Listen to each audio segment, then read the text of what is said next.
Sir ఆంధ్రప్రదేశ్‌లో ఉమ్మడి ప్రభుత్వం మీద జగన్ పెద్ద ఎత్తున భారీగా ప్లాన్ చేసుకొని, పెద్ద ఎత్తున ఫైట్ చేయడానికి రెడీ అవుతున్నాడు సార్. అంటే ఉద్యమం చేద్దాము. ఈ ప్రభుత్వం చేసిన వైఫల్యాలు ఏంటి అనేది ప్రజల దృష్టికి తీసుకొద్దాము అనే ఉద్దేశంతో తను చాలా పెద్ద భారీ ప్లాన్ వేసినట్టు తెలుస్తుంది సార్. అసలు జగన్ ప్లాన్ ఏంటి? ఏం చేయబోతున్నాడు సార్? ఇప్పుడు ఒక వార్త వినిపిస్తుంది. అదేందంటే జగన్ గత 15 డేస్ నుంచి లండన్ వెళ్ళాడు. మొదట్లో సైలెంట్‌గా ఉన్నాడు గానీ, తర్వాత నుంచి ఆయన ఆహ్, రోజుకొక ఫోటో రిలీజ్ హ్మ్. చేస్తున్నారు. చాలా మోడర్న్ గెటప్స్‌లో ఉంటూ రకరకాల వాళ్ళని కలుస్తూ ఫోటోలు గూడా రిలీజ్ అవుతున్నాయి.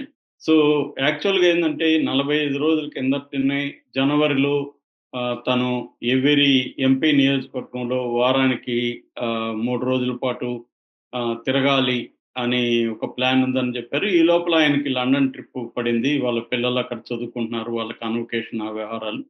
దానికి ఆయన లండన్ వెళ్ళాడు. అయితే రేపటితో ఆయన పర్యటన పూర్తవుతుంది. 3 తేదీ ఇక్కడికి వస్తున్నాడు. ఫిబ్రవరి 3. 4 తేదీ వైసీపీ ముఖ్యులతో సమావేశం అవుతున్నాడు. సో, ఆయన ఇప్పటివరకు ఏందంటే ఇటు విజయసాయిరెడ్డి రాజీనామా చేసిన తర్వాత దాని మీద ఆయనేం మాట్లాడలేదు ఇప్పటివరకి.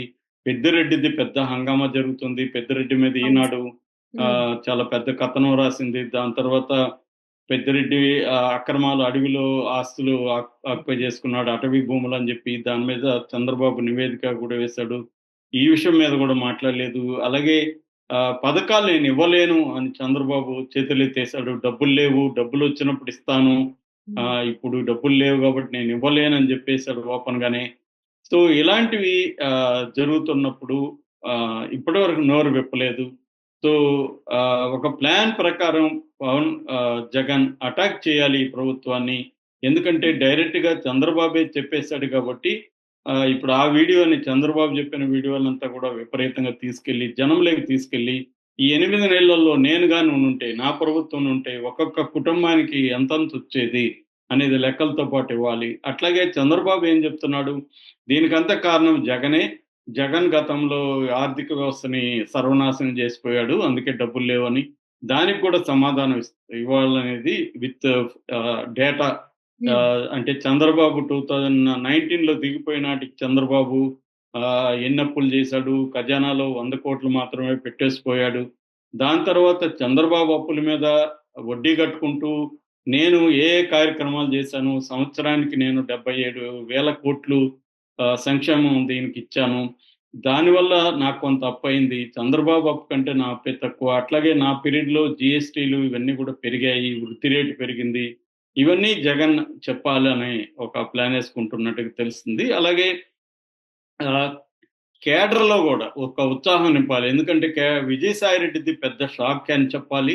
అవును సార్. విజయసాయిరెడ్డి వెళ్ళిపోవడం అది గూడా వ్యక్తిగత కారణాలంటున్నారు. కన్‌ఫ్యూజన్‌లో ఉన్నారు. ఆ కన్‌ఫ్యూజన్ తీర్చేదానికి విజయసాయిరెడ్డి నాకేం జెప్పాడు? నేను విజయసాయిరెడ్డికి ఏం జెప్పాను?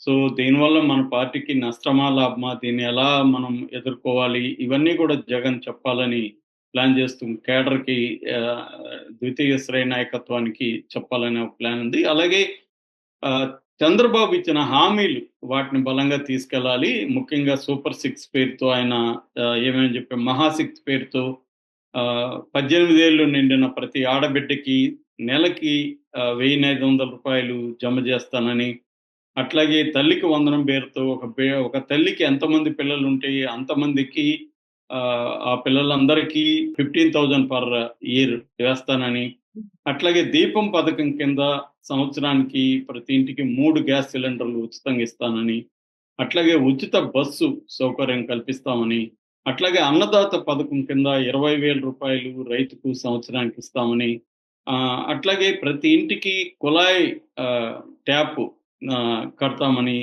ఆహ్, ఇప్పిస్తామని, అట్లాగే 20,00,000 ఉద్యోగాలు యూత్‌కి ఇస్తామని, యువగళం పేరుతో నిరుద్యోగ భృతి 3,000 ఇస్తానని, అట్లాగే రిచ్ టు పూర్ పేదలందరినీ డబుల్‌గా వాళ్ళకిప్పుడు ఎంత ఆదాయం ఉందో దానికి డబుల్‌గా హ్మ్. 5 ఏళ్లలో చేస్తానని ఇలాగా రకరకాల హామీలు ఇచ్చేశారు. వాటినిప్పుడు నెరవేర్చే పరిస్థితి లేదు. ఒక్క పెన్షన్‌లు తప్ప మిగతా ఏది కూడా అమలు కావట్లేదు. ఆల్రెడీ ఆరోగ్యశ్రీలు, ఫీజు రీయింబర్స్‌మెంట్ ఇవన్నీ కూడా కట్ అయిపోయినాయి. అందుకని ప్రధానంగా జగన్ ఒకటి ఫీజు రింబర్స్ మీద ఆల్రెడీ మా ఫిబ్రవరి 3వ తేదీ ఆందోళనకు కూడా సిద్ధమయ్యారు.